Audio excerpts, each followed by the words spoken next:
get started? I think we should.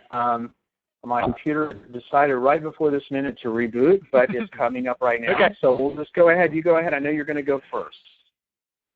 Yep, I got a few minutes, so we'll see you when you get back in, okay? I think I'm back in. You go right ahead.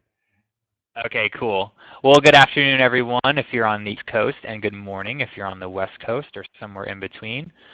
Thanks for being here for today's webinar, Building a Storytelling Culture. And my name is Stephen Shattuck, and I'm the VP of Marketing here at Bloomerang, and I'll be moderating today's discussion. Thanks for being here. So before I begin, I want to do a couple of housekeeping items.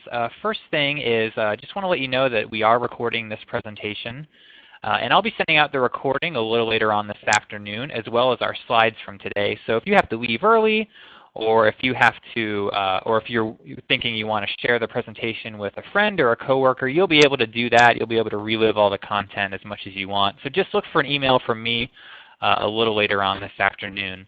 And as you're listening live today, please feel free to send any questions or comments our way through the chat box there. I'll see those, Jerry will see those, and we're going to save some time at the end for a formal Q&A session.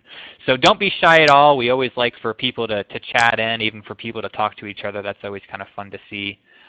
So please do that if that's something that you're into. And if this is your first webinar with us, welcome. Thanks for being here. We do these educational webinars every Thursday. We've got a great lineup coming up for the month of April. We're actually going to take next Thursday off for the big conference in Baltimore with AFP. But we'll be back with 4 presentations in April. In addition to the webinars that we do, we also offer some donor management software. That's what Bloomerang is. That's what our company does. And if you're in the market for software, we'd love for you to check that out. You can take a peek at a video demo. You can download some other resources. So if you're interested in that, please do visit our website. That would make us very happy. So that's the short sales pitch. I'll move right on to introducing our guest. He is Jerry Grimes. Jerry, thanks for being here. I'm excited about it. Thank you for having me. Yeah, I'm excited to have you. I feel like we've had this on the calendar a while, so it's good that we're finally here. For those of you who don't know Jerry, he's Vice President of Advocacy, which is one of America's fastest growing fundraising consultancies. He travels a crazy amount, over 100 days a year, speaking, coaching, training, and helping nonprofits develop sustainable income from donors. He writes a great blog called The Development Evangelist. We'll definitely link to that. You should check that out. Jerry, you've got quite a really cool career. You were a local NBC executive for 20 years. You've been a pastor. You've been an executive director. You've done fundraising for universities, for other nonprofits. You've got a master's degree in leadership, evangelism, and discipleship from Columbia Biblical Seminary. Man, this is going to be great. This is so awesome to have you. I know you're going to share a lot of great information with us. You've got a CFRE, obviously. And I'm going to stop talking because people want to hear from you, not me. So, Jerry, I'm going to hand it over to you, my friend. Thank you. Appreciate it, Stephen. And for those of you that are with us that are not with a faith-based nonprofit, I hope that my background and the way that we practice our work in our firm isn't in any way limiting you, because I think what we're going to share today is applicable to anyone that's raising funds, even if you're not in a faith-based nonprofit. So I'll confine my comments to the general market, if you will. But we're going to talk today about storytelling. And it's something we all do. It's something we all think we know how to do. But what I've discovered is that there are some things that you can do with more intentionality and more focus to do it better. And when we've done these things with our clients have seen sizable increases in gifts from major gift donors and also from their annual fund donors as well. And so I really want to focus on that today with you and certainly answer any questions that you have.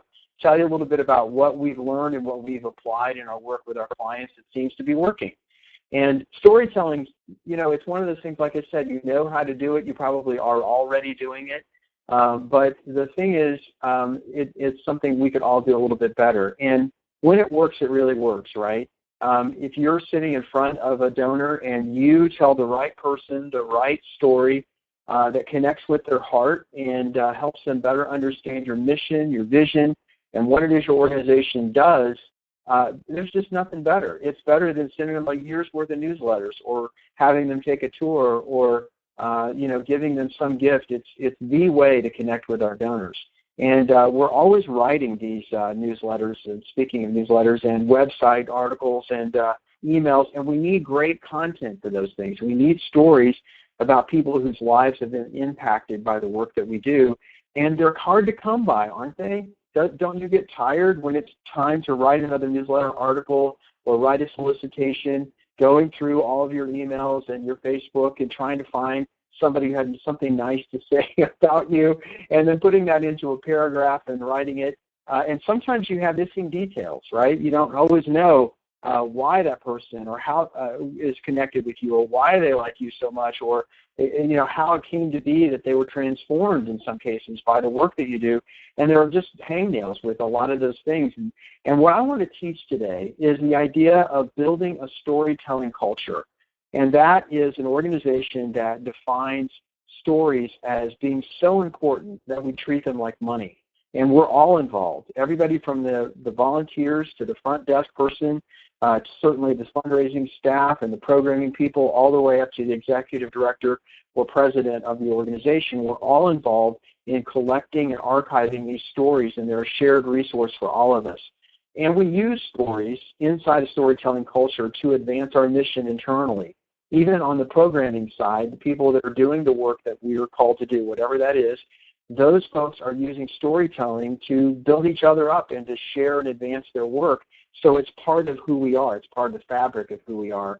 And when you produce a storytelling culture, what happens is you begin to value stories, and they begin to be easier to come by, and you start to archive them in a way that makes sense. And the most important thing is you know what a good story is, so all of the elements of it are captured in your system. So what does that sound like? Sound like a pretty good idea? We'll get started today and just kind of go through that. One thing that you should know about storytelling, though, is it's really popular. There have been all kinds of articles in magazines like Fast Company, Business Week, and other organizations that are publishing for the general market about how powerful storytelling is. It's really something that Fortune 500 companies are investing in training, teaching their teams how to tell good stories. And it's driving the internet, the Web 2.0 right now, where it's not just enough to have a static web page. We want to interact with each other. We have our Twitter feed right there on our web page, and we want to hear, as consumers, when we're buying everything from a service to a car to a refrigerator, we want to interact and hear stories about how other people have used those same products.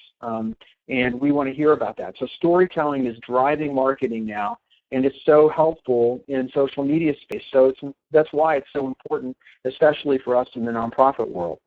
So you can go to seminars. I know a good friend of Bloomerang and somebody that I follow and read all of his books and really like, Tom Ahern, does a great storytelling seminar that goes on for a day and a half or so, and he has great information. I've not had the privilege of going, but you could pay Tom and go to that, and I understand it's really great. There are other seminars out there too. There are events that you can go to at all of the major, like you mentioned AFP, Stephen. I don't know that there's a specific storytelling aspect to that this year, but there usually is. And you can also even get a degree, believe it or not, in storytelling. So if you're in fundraising, chances are your degree is not in anything to do with fundraising. That's just one of the things that's true about us as fundraising people. But if you want another degree, you can go get one in storytelling. This guy is one of the leading experts in storytelling, and I love how he defines what a story is. This definition really stuck with me, and maybe it will you too.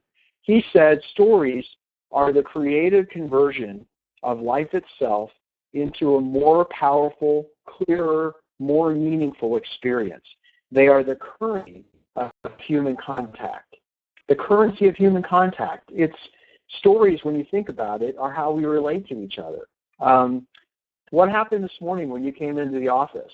You probably have coworkers, and you probably interacted with them, and they said something like, well, how was your evening this evening, or how did that meeting go? And then stories start to take place. Monday morning, how was your weekend? What people are really looking for to interact with each other, to expend some of that currency with one another, is a story. They want to know what happened that weekend that'd be entertaining and interesting to them, because the human mind, the human heart is sort of shaped to want to hear stories. That's just kind of how it is. The other thing about this McKee quote that really interests me is he says that it's not life itself, but it's the conversion of life itself into a more powerful, clearer, more meaningful experience. And it made me think of something. Maybe this is a weird analogy, but it made me think of the difference between some strawberries and strawberry jam. You know, the strawberry jam they're not really strawberries. It's the distilled, sweetened, condensed version of strawberries, in essence, in strawberry jam. I know it's kind of the lunch hour, maybe I'm making some people hungry. I apologize for that. But that's what I think stories are. I think that they are a little sweeter, a little nicer. They still represent the truth. They still represent the real life itself, but they're kind of condensed and pushed down a little bit and put into a package that we can all receive and we want to open, actually. I believe that stories should explain your mission and drive your mission in the context of your nonprofit. Stories can help people connect with what you do better than just about anything else. We talked about that already, but stories also offer proof. So sometimes when you go see a donor, they want to know not only who you are and what you do, but they really want to know if they should believe what you say. And one of the greatest ways to illustrate that is with a good story that makes the point, yeah, this is what we do and it's getting results, and here's proof. Here's somebody whose life has been changed, or somebody who's been impacted by what we do, or here's the story, and they want to connect with that. Also, stories build trust. If stories are the currency of human contact, and you come in the office every week and you maybe have a new coworker or somebody you don't know that well, you start swapping stories with them and it builds trust, right? Same thing is true with our donors. Even when we're not talking about the mission of the organization, if you see a family photo on their desk and you ask about it and they get to tell you about their son or their daughter or their grandchild, man, it just means so much to them, and it builds a relationship with them like probably nothing else. So that's one of the reasons why stories are so important, is it builds trust.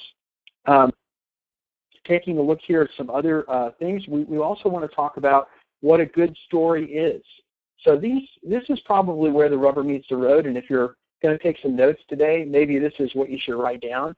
A good story is different than a bad story. A good story is different than a non-story, a quote, or just a fragment of an idea. A really good story has these elements. First of all, it's real. And I don't want to call anybody out, but have you ever made up a story to put in a newsletter or a solicitation? If you have, you're probably among the rest of us. Probably 99.9% of us, as abhorrent as it seems, have shaded or shaped the truth or even boldly made up a story in the act of fundraising. I know that's terrible, but I think we have all done it at one point or another, or we might do it if we don't have a really good system for getting the stories that we need to do fundraising. So what is a good story? It's real. And here's why that makes a good story. They're sort of artifacts, little imprints, little fingerprints on the truth.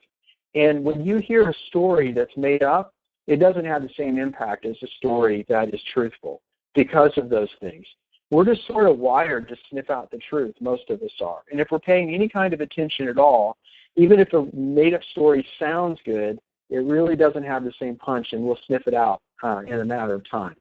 And then good stories are personal. All of us as human beings, even those of us who are introverted, are a little bit fascinated, no, actually a lot fascinated with the human animal. We are just enamored with ourselves. We can't get over human beings. We're fascinated by them, and part of it is because we're fascinated by ourselves. We want to know what you're doing, what another person is doing, what their life is like, because we're constantly comparing ourselves to them, aren't we? And we want to hear about our lives and their lives and kind of how they're different or the same. And that's why stories are, the best stories are about people. And if you work with animals or things like that, that's great. You can talk about your animals. You can talk, but eventually when it comes to raising money, you're going to have to talk about people too. And that's very important. So good stories are personal. Even if you are talking about an animal, you're going to talk about just one of them and what they did or how they behaved or that kind of thing, because you're going to make it very personal. You also need the story to be relatable. One of the problems we have in fundraising is sometimes the work that we do as organizations, and certainly the aspect of our organizations that we do that's involved in fundraising, is totally unlike and unrelatable to some people that we meet. Doctors and lawyers and business owners don't really get fundraising. They really don't get what nonprofits do, and there's sort of a little bit of mystery involved in that. So in order to tell a story that's effective, we have to make it relatable, and we have to make it about something that they would understand and start with that connection and go from that point on in to our story. They also have to be relevant. There has to be a reason we're telling them this story. And when you connected with a donor with a great story, I'll bet if you think back, it started with a personal connection. You may have, as I said earlier, related to a photograph on the desk. And I've got, of course I'm going to do this, I have a picture of my grandson right here, and that's Jack Taylor, and he and I are goofing around in this picture. But if you were to come in my office and ask me about that, I might start telling you a story about Jack. And then if you work with children, you might say, well, how old is Jack? And I would say 6. And you would say, well, let me tell you about a 6-year-old boy that is in our organization. His name is Carson. And then you would just start telling me Carson's story. And because we built the story off of a personal connection, and I have a 6-year-old grandson, and you're telling me a story about a 6-year-old a child or a boy, there's a connection there, so it's relatable. And that's why a really good story is relatable. Can't always make a personal connection, but we can all relate to different walks of life that people are in. You know, I'm in my 50s, so when you tell me a story about a child or a teenager or somebody in their 20s, 30s, or 40s, I can instantly relate to it because I know what it's like to be there. If you're telling me a story about someone older, I've got relatives and friends like that, and you're the same way. So you can picture somebody in your mind that goes with that story, and that's a really great way to make it relevant. Good stories are also illustrative. So the very best stories, even if they aren't accompanied by a picture, have pictures that are created in the mind. They conjure up images, and they're descriptive without being overly descriptive in a way that helps you remember them and helps you make that connection. So if you went to school for literature or something like that, you might have seen what I just put up here, a storytelling arc. And what this is all literature, all movies, all stories kind of break down and follow this same pattern. It's something that when you study great works of literature, you kind of figure out, oh my gosh, even though Tolstoy is completely different than Hemingway, who's completely different than another author, Jules Verne, they all kind of have this same thing. Even the stories in the Bible have this same kind of pattern to them. There was a situation that was sort of flat and the same and had existed for a while. Then there was something that changed that, a trigger, and then a great hero went on a great quest usually, or there's some kind of a transitional thing that happens. There's elements of surprise, somebody makes a critical choice, there's reversal of the stasis, and then there's resolution. Well, I thought that was good, and I've known about this pattern for a long time because I studied literature at college too, but this really kind of nailed it for me. I sat down with some friends who are really good at storytelling, and we kind of worked on this together, and this is the same thing, the storytelling arc, but for the purposes of fundraising. So if you want a copy of this presentation, we'll be happy to get it to you, but this is something you might want to also write down. This is what you need to remember about stories when you're going to collect them and archive them for your organization.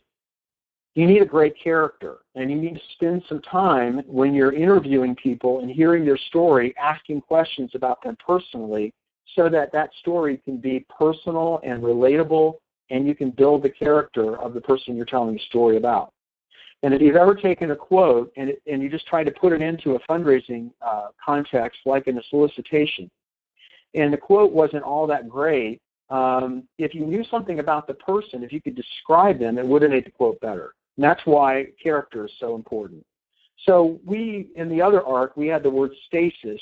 I think if you just talk about the way things were before, and then if you move right into a point of discovery, how the person found your agency or your nonprofit and received help in some way, that point of discovery, that's always an important point. It's usually oftentimes left out.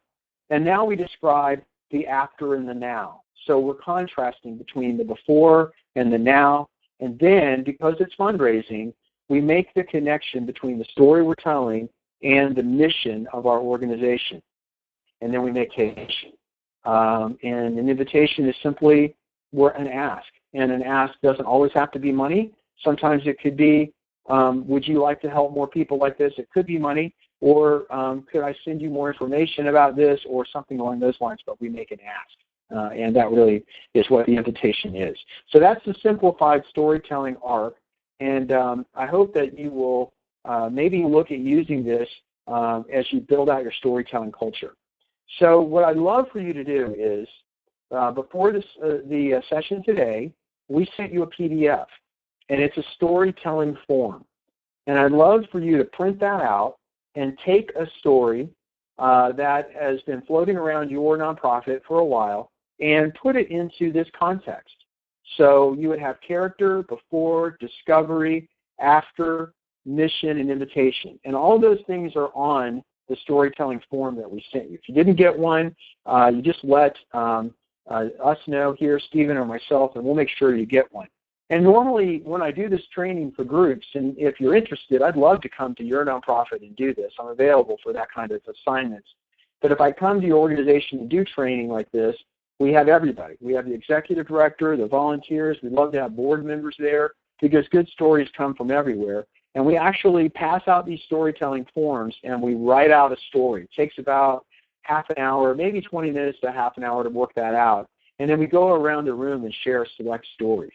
And I want you to write your own story. It could be your personal story or a story that you've used before, or choose a story to work with and use the storytelling guide and get comfortable with the format and see if it works for you and see how you can maybe build a system around it. What is a storytelling culture? What are we trying to accomplish here with all of this? This is it right here. We're trying to build a storytelling culture, and that's a culture that values stories like money. So I'm going to pick a name here. I hope I'm not embarrassing anybody, but I see somebody here named Dana Carmen. So Dana, if you were to come into your office early in the morning before everybody else gets there, which is probably what you do all the time anyway, because I'm sure you're very hardworking, and you pull out your desk chair, and maybe this has happened to you, maybe it's not, but it's happened to me a lot. Pull out your desk chair, and right on that desk chair is a check for $1,000. And what has happened is somebody wanted to give this money to the organization. They wrote out their check. They came by our office when we were closed, and they literally put it through the mail slot or slid it under the door. And the cleaning people found it and didn't know whose desk to put it on, so they put it on your desk, Dana. And you pull out your chair, and there's this check for $1,000. Unfortunately, not made out to you, but made out to your organization. What would you do with that? Well, I don't even know you, but I know you well enough to know, if you will allow me that, to say that you would not just like put that check anywhere. You would wait until the appropriate person came in, if that's not you, and you would give it to them, and that person would get receipted, and you would be very careful how you treated that money. We ought to do the same thing with stories. Sometimes in our nonprofits, working on weekends or in the evening or on a holiday, the phone rings, and it's just an average person who wants to tell you how powerful your organization is and what it means to them. And they may be a donor, they may be a friend of the organization, they may be somebody who has been helped by the organization. If you work at a food bank, it could be somebody that's a client and somehow they just dialed the general number and wanted to say thank you. It could be anything. But what happens next is what troubles me, and I think what troubles you as well. The person who answers the phone, hopefully they're nice and pleasant to the person calling in, but do they have a way of writing down whatever that story is? You know, maybe it's a food bank, and maybe somebody is just driving by, and they realize that years earlier when they were in a desperate situation, the food bank put groceries on the table for them. And they call up on a weekend to say thank you and to tell their story, and they get somebody working in their office who's maybe not even in fundraising And they thank that person, and they may tell a couple people about it, but they don't write it down. They don't get the person's name. They don't have their email address. That person never gets followed up with.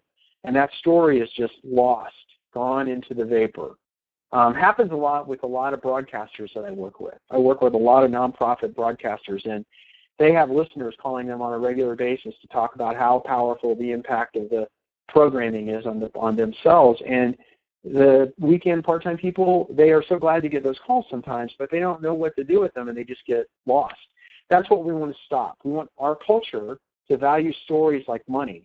We also want to go out and intentionally gather stories.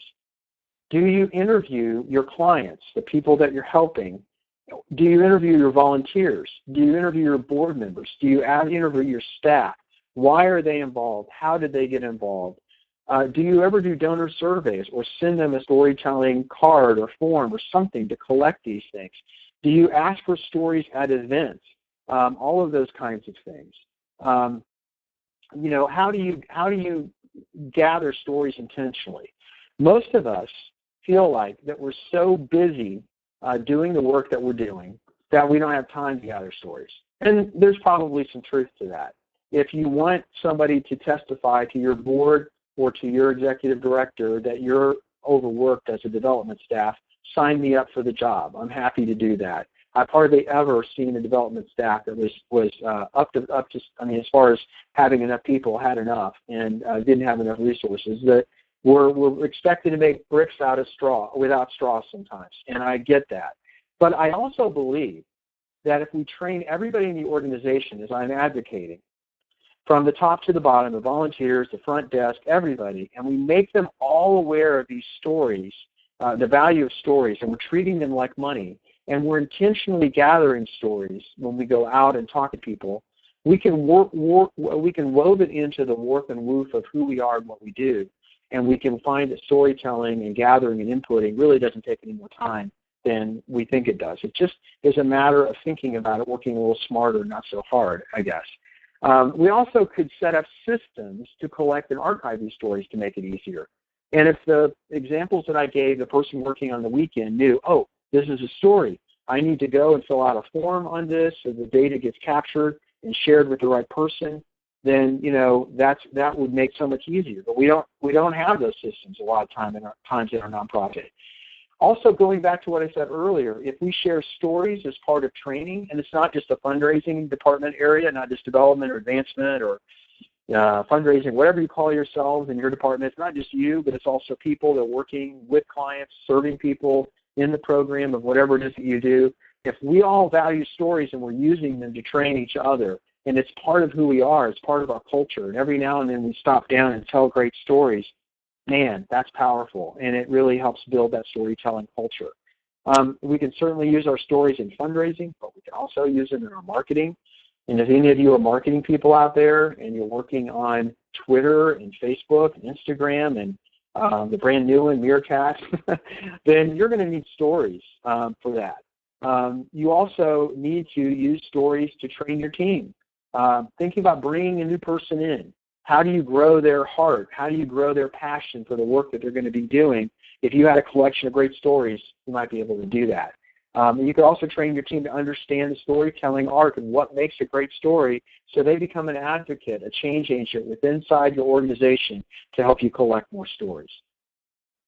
So see a question coming in. We're going to deal with questions in just a little bit.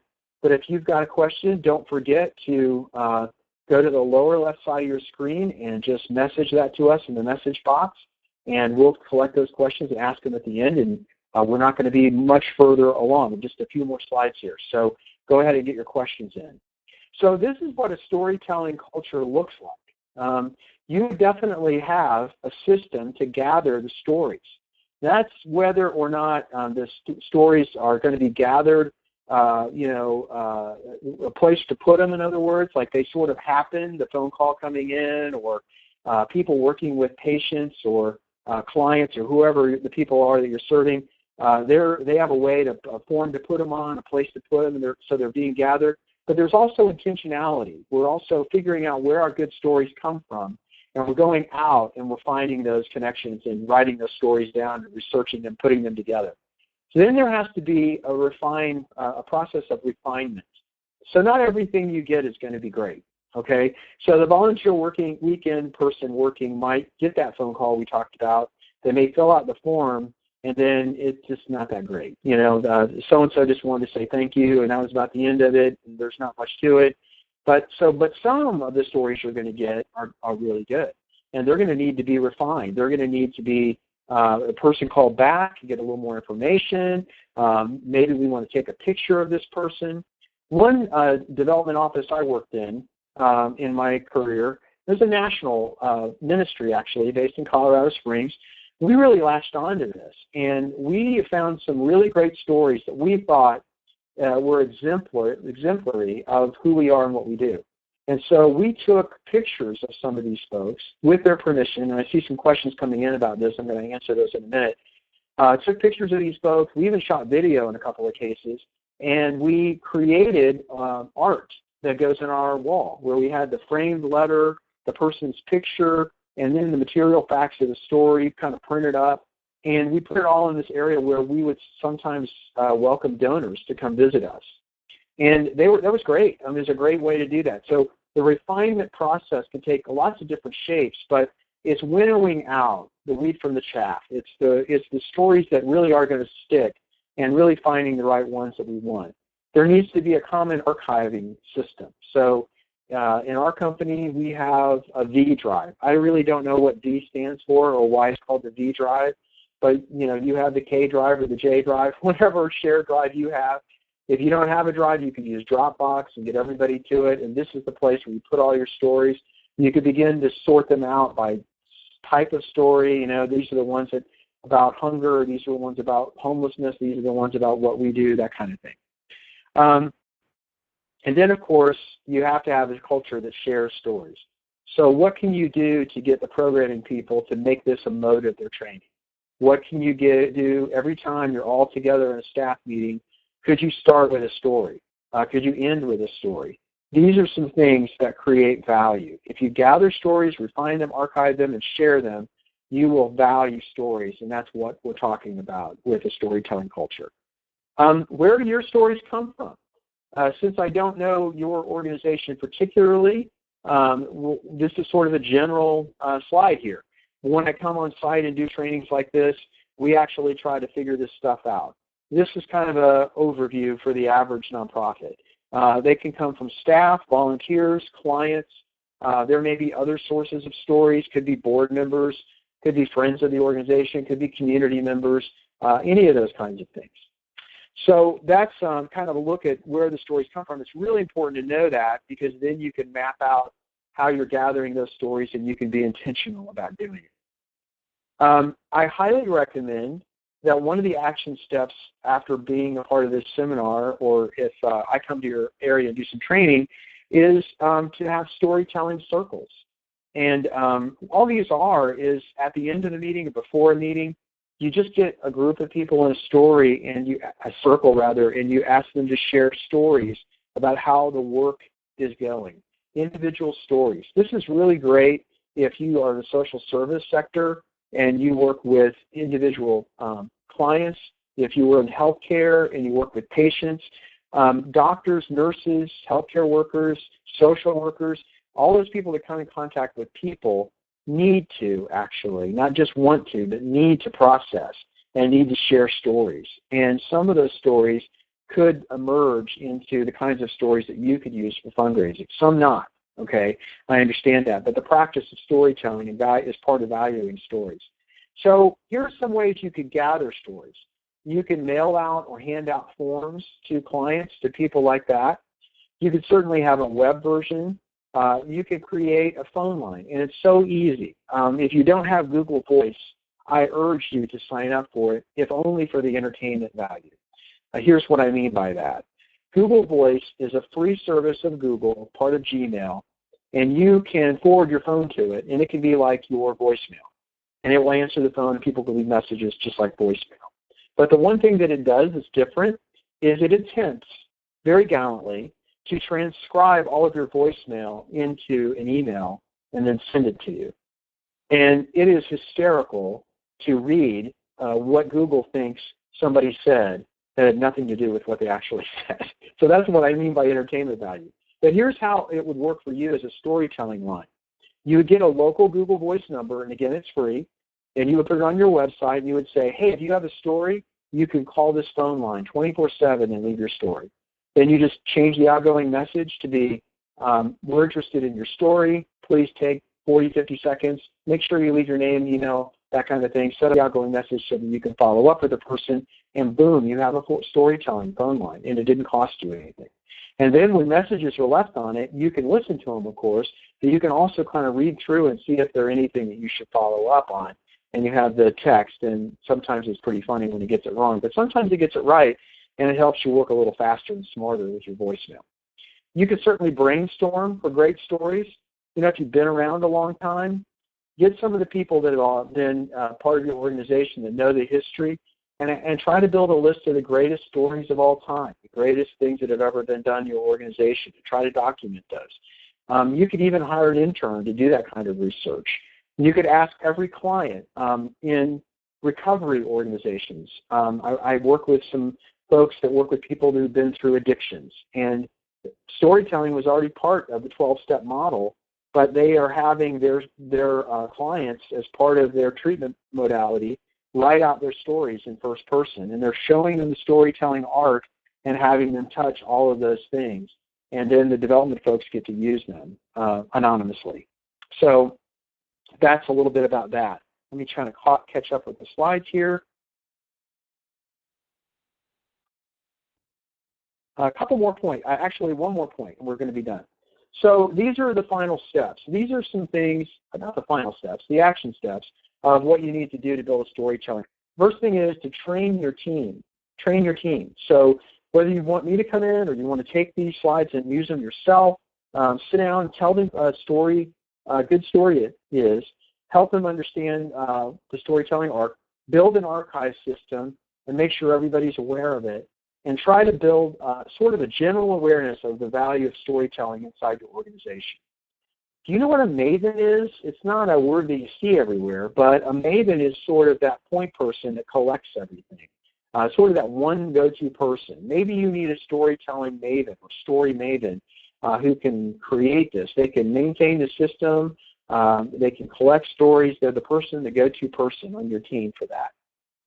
Also, you could create an archive system, like I said, with a shared drive or Google or a Dropbox or whatever. Make sure your website has a form on it, and you're sharing stories on your website too. Call your donors and visitors, asking them questions about the ministry work that you're doing or the organization work that you're doing. And also use stories in your marketing. Nothing produces more stories than a good story. You ever notice that? If you're relaxed with a group of people, sometimes somebody starts telling a story, it leads to another story, it leads to another story, it leads to another story. So that kind of chain effect can happen too on your website or whenever you're having a big event or meeting. So make sure that you tweak your website to do that. And use stories in your marketing to talk about who you are and what you do. And also starting in meetings with stories. I've already talked about that, but just for other added emphasis, I think it's really important.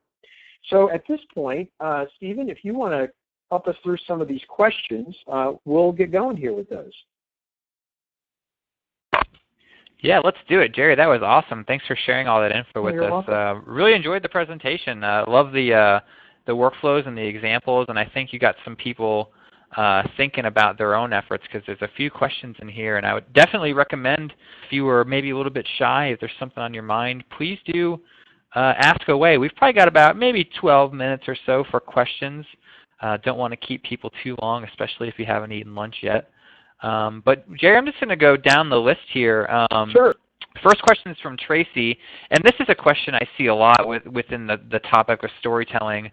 Yep. What about real stories when we have to follow HIPAA laws, or maybe there's some sensitivity in general if it doesn't pertain to HIPAA necessarily? Right. What about those instances where maybe you can't talk specifically about one individual, but you do want to tell that story? What advice would you have for Tracy there? Well, I used to work with an organization that was helping teenagers in part, and some of the stories were very, very poignant and touching. One example that we saw a lot of were young girls who were into the what kids call cutting, the self-mutilation thing, and very personal. And they're teenagers, sometimes as young as 13 years old. So we developed a standard practice that I recommend to all of our clients, even if they're not subject to HIPAA. Just make every story anonymous. Don't use the person's real name. If their name is Stephen, change it to Stan or something, Stanley.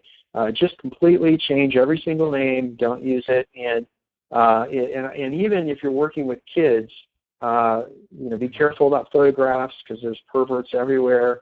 Be very careful about details, location.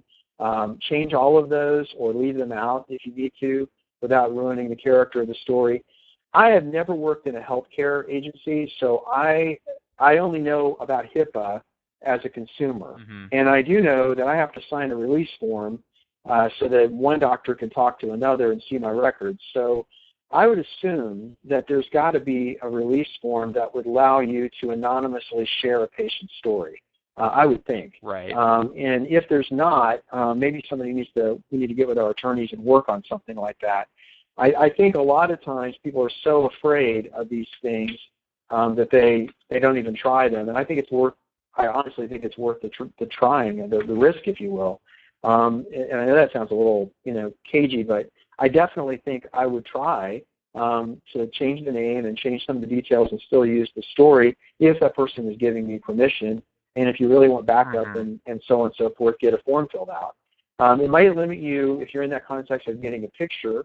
And I don't know how photographs, I know that photo releases have to be signed by a real person to use their image, and parents have to sign for children, but I don't know how HIPAA affects that. So I guess that's something you might want to refer to your legal department and ask them about.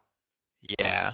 But you would recommend getting that even written permission, even if you anonymize the story. So if you change a name and things, you would still recommend. Yeah. I was subject, when I worked in the university context, we were subject to whatever that is. It's similar, but you couldn't share grades and stuff like that. So whenever we told student stories, we would get their permission or their parents' permission if they were under 18, and we would then, didn't have anything to do with grades, couldn't have anything to do with grades, because that was one of the things, and we would get them to sign a form, a release form. And we did that with, it was a university policy, we did that with adults too, with alumni. If we were going to use their picture and their quote and all that kind of stuff. But for something where you're just going to tell the story, and you're just going to use the first name, just change the name and change the details of the story so it's not so specific, that kind of thing. Lisa just commented, and I thought it was an appropriate follow-up. She mentioned that they wouldn't share a story if it could be tied to something that was public knowledge because it would be too easy to link to the real person. And I think taking those steps is definitely prudent for sure. Oh, yeah, and it seems like Lisa works with women who've been victimized, and I think that you have to be very careful with that. I would definitely change the names and try to leave out place, date, time details, and just be really, really cautious about it because you just don't want to run the risk of that attacker or abuser getting a hold of that woman again. So I certainly understand that. And you can tell a story that's effective, but it's still sort of vague. I mean, that can be done. It's all about the impact, right? Right. That's where the storytelling arc really helps you, is if you know what elements there are and how to build them out, then you know what's important to the hearer. And I thought I might put that back up if I could find it real quick. Here you go. If you can really zero in on the character, that doesn't necessarily give away location, time, place details. It might, but it doesn't have to. You can find ways of building that character.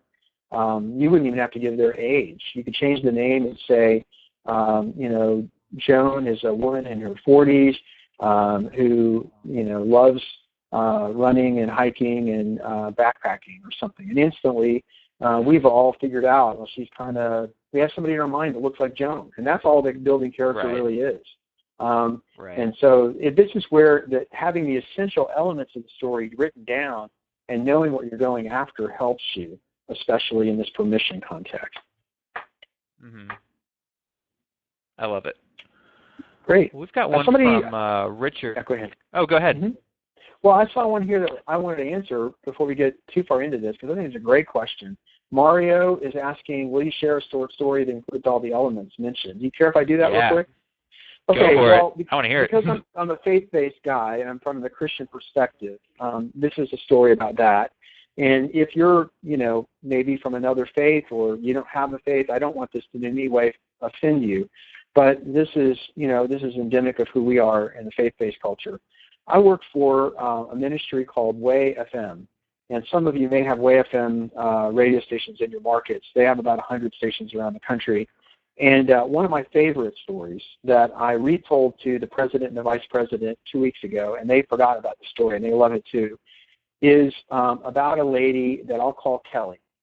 And Kelly is one of those people who comes from the hard places in life. She was abused as a child. She was in prison multiple times. She had a drug habit. She was put in a program that turned her around and helped her get clean and helped her finish her sentencing. And they put her in an apartment. And this is a young lady, probably 40 years old, but her whole life has been in and out of prison, in and out of rehab programs. But she's finally clean, and she's finally trying to make it. She lives in this apartment with, just like borrowed furniture, hardly anything in it, because she doesn't have hardly anything but the clothes on her back. She goes to take a shower for the first time, and there is a little shower radio. I don't know if you've ever seen one of those. I've seen them 1 or 2 times, but it's like the kind you get at Bed Bath & Beyond to hang off of the shower head. And she goes to turn it on, and it's just static. And she turns around the dial, and she looks everywhere. And finally, one station comes in, and they're playing a lot of music she doesn't recognize. She's never heard this station before. And she dials around, and it's the only station this radio will pick up. And it happened to be the local Way FM station in Nashville. And so she just left it on because, hey, music is better than no music, and she didn't own any other radio. So she just left it on and finished her shower. And then every day she went in, whenever she took a shower, she would retune this radio or turn this radio on and listen to the only station it got, Way FM. And over a long period of time, she noticed that the music sounded, I think she called it cool. It sounded like music that she had heard before, but it was different. And then after 3 or 4 days, she kind of figured out that the music was talking about God and Jesus and stuff. And she just kept listening every single day. And after about 4 months, she had reached a point in her recovery where she was ready to make some serious changes in her life.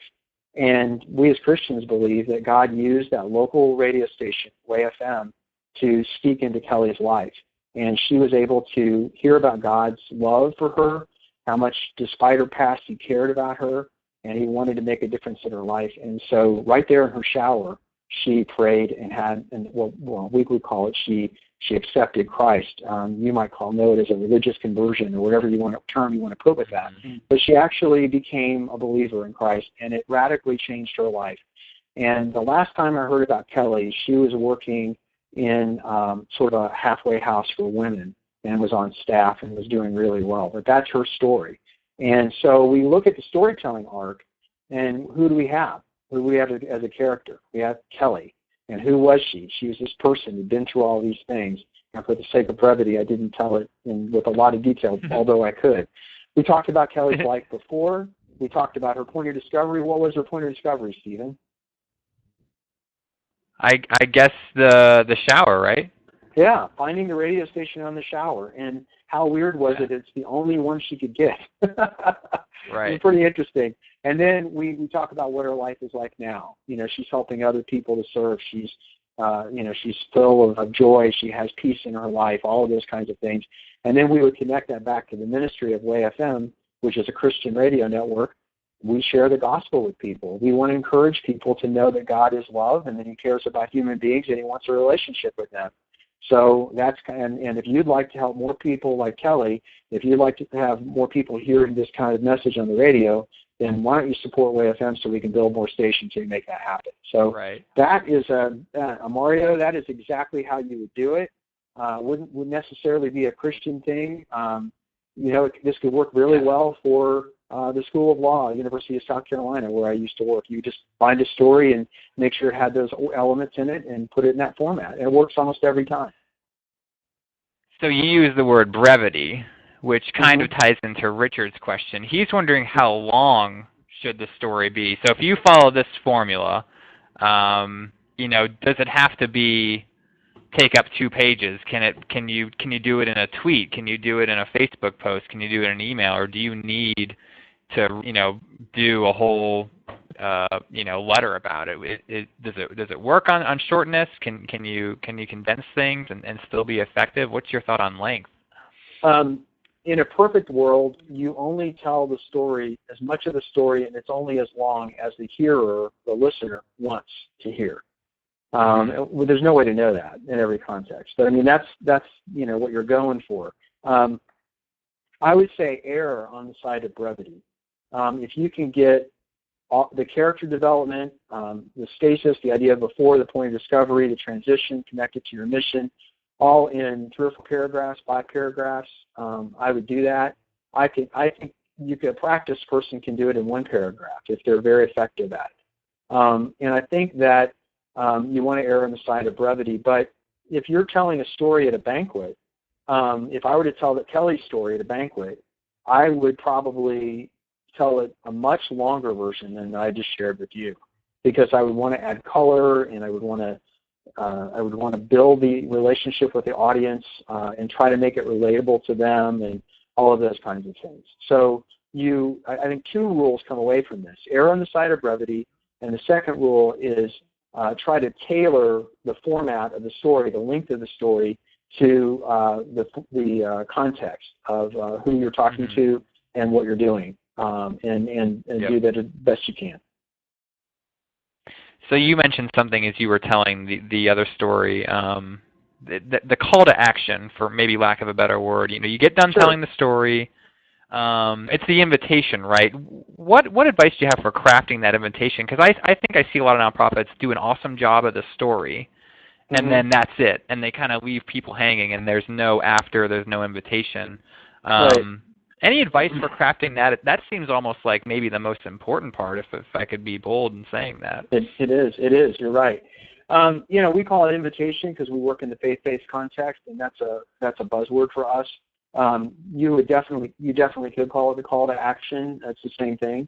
I think, though, that the mission and the invitation or the call to action are totally related. So after we tell the story, or as the story is wrapping up, we need to explain or say why that story is an example or an illustration or part of what we do as an organization, our mission. And the phrase is like, we help people like Kelly every day discover the truth. We're doing this kind of work with John that we just told you about, with hundreds of others, and you try to fit the story into your mission as an example of what you're doing. After you do that, then the invitation almost takes care of itself. So then it's a simple ask, and again, the call to action could be different. You might want people to volunteer. So wouldn't you like to volunteer to help more people like John? Wouldn't you like to volunteer to help more people like Kelly? Or would you like to make a monthly gift to help make sure that these radio stations are on every single month? I mean, you can tailor the ask, but it needs to be, like all good asks, that needs to be very specific. It needs to be results-oriented. It needs to show people what they're going to do, what's going to happen if they make that gift or that commitment or whatever else. So I would say treat the invitation like an ask and make sure it's built off of the mission. Right. Makes sense. Okay. Well, Jerry, this was awesome. I know we're getting close to the hour, and I want to give you the last word to tell people, where they can find out more about you. Obviously your consultancy, not just for faith-based organizations. Obviously, these things apply to any type of organization. But where can people find you? follow you online, follow you. I know you're a Twitter guy too, so might want to share that. Yeah, I'm going to put up here in the comments section my email address and my phone number so that people can just call me or email me. I'd love to hear from you. Again, although we are, Advocacy is a consultancy that's working specifically with faith-based organizations, Christian organizations. We work with Bible colleges, rescue missions, K through 12 schools, Christian broadcasters, camps, all those kinds of things. But we also will work with just about anybody on a couple of different things. And if you'd like to know more about that, call me, email me, that kind of thing. Thank you for putting up my Twitter handle there. It's Geradio is my Twitter handle. I'm on Facebook. I have a Facebook page called The Development Evangelist.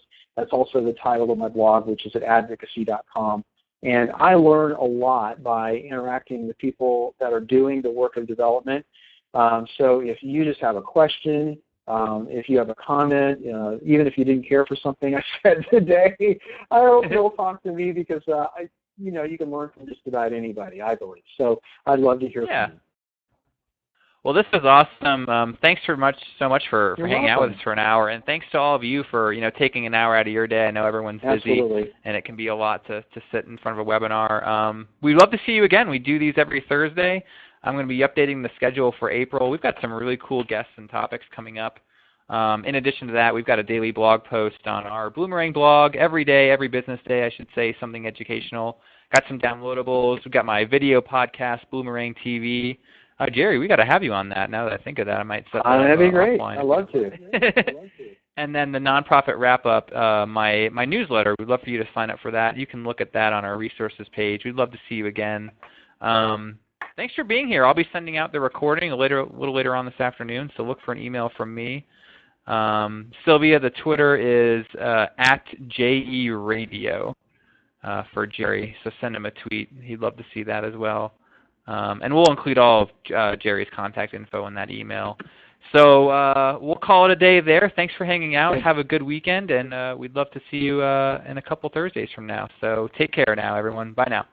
Take care.